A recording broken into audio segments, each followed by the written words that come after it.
मयंक एक multinational company में branch manager की जॉब करता था। एक दिन मयंक को ऑफिस से घर जाने के लिए लेट हो गया था।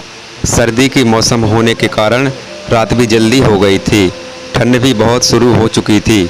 रास्ते में चलते चलते मयंक को अचानक एक आवाज़ सुनाई दी। मयंक वहीं पर ही रुक गया और पीछे मुड़ के देखा, लेकिन पीछे कोई भी नहीं था। फिर से वही आवाज़ सुनाई दी, सामने देखो। जैसे ही मयंक ने सामने देखा तो उसे ज़मीन पर कुछ चमकती हुई चीज़ दिखाई दी। मयंक दौड़ के उस चीज़ के पास गया और देखा तो यह कोई साधारण चीज़ नहीं थी, बल्कि यह एक चमकता हुआ हीरा था। उसने वह हीरा अपने हाथ में लिया। उसकी चमक देखकर मयंक की खुशी का पार न रहा, लेकिन मयंक को कहाँ पता था यह कोई साधारण है या बल्कि एक मायावी हीरा है। अचानक उस हीरे में से आवाज़ आई, अगर तुम्हें और हीरे चाहिए तो इस ज़मीन को खोदो। इस ज़मीन के नीचे बहुत सारे हीरे हैं। मयंक खुश हो गया। उसने उस हीरे को अपनी जेब में डाला और ज़मीन खोदना शुरू किया। करीबन 2 घंटे फीट खोद काम करने के बाद अचानक मयंक डर के मारे चिल्लाने लगा। इसके कारण उसका संतुलन खो गया और ज़मीन पर गिर पड़ा, क्योंकि उस गड्ढे में से हीरे मोती नहीं बल्कि किसी इंसान का कटा हुआ सर मिला। अचानक वह सर हवा में उड़ने लगा और बोला, डरो मत, मैं तुम्हें कोई हानि नहीं पहुंचाऊंगा। मैं तुम्हें बहुत सारे हीरे जवाहरात भी दूंगा। बस मेरी बात ध्यान से सुनो। मैं जहां जाता हूं वहां मेरे पीछे आओ। फिर वह सिर हवा में उड़ा और जंगल की ओर बढ़ने लगा। करीबन 1 किलोमीटर चलने के बाद वह सिर रुक गया। मयंक भी रुक गया। फिर उस सिर ने मयंक से कहा, इस ज़मीन को भीतर बहुत सारे हीरे मोती जवाहरात छुपे हुए हैं। इस ज़मीन पे खोद के काम शुरू करो। मयंक खुश हो गया और उस ज़मीन को खोदना शुरू कर दिया। खोदते खोदते उस ज़मीन के नीचे हीरा मोती तो नहीं मिले, बल्कि उस सिर का कटा हुआ धड़ मिला। उस सिर ने कहा, अब तुम्हें एक आखिरी काम करना है, उसके बाद मैं तुम्हें माला माल कर दूंगा। तुम्हें कहीं से भी लाना होगा। मयंक ने हाथ जोड़कर उससे कहा, मुझे माफ़ कर दो।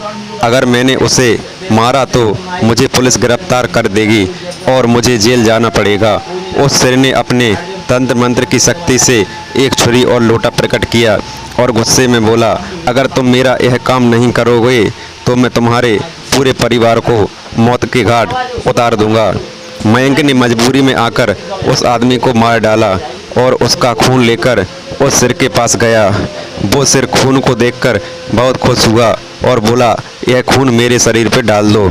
उस सिर के कहने पर मयंक ने खून को उसके शरीर पर डाल दिया। फिर कुछ ही देर में वो कटा हुआ सिर उस शरीर से जुड़ गया। यह सब देखकर मयंक की हालत अब खराब होने लगी।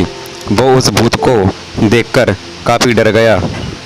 जैसे ही वो भूत जिंदा हुआ तो ज़ोर ज़ोर से हंसने लगा और डरावनी आवाज़ में बोला, तुमने बहुत बड़ी गलती कर दी कि तुम्हें मुझे फिर से जिंदा कर दिया।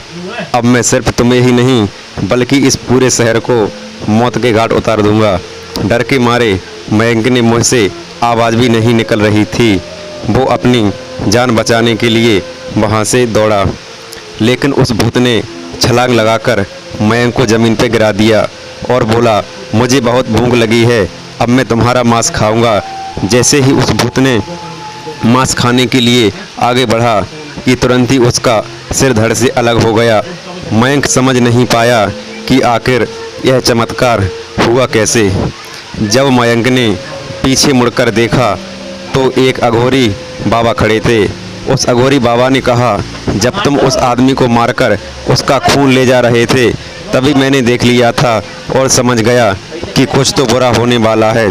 इसीलिए मैं तुम्हारे पीछे पीछे यहाँ तक चला आया और मैंने अपनी मंत्र की शक्ति से उस भूत को फिर से मार दिया।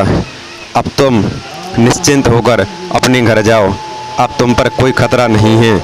आज भी मयंक उस बात को याद करता है तो उसकी रूह तक कांपने लगती है। दोस्तों, यह कहानी कैसी लगी प्लीज़ हमें कमेंट करके कमेंट बॉक्स में ज़रूर बताएं। वीडियो को लाइक करें, सब्सक्राइब करें।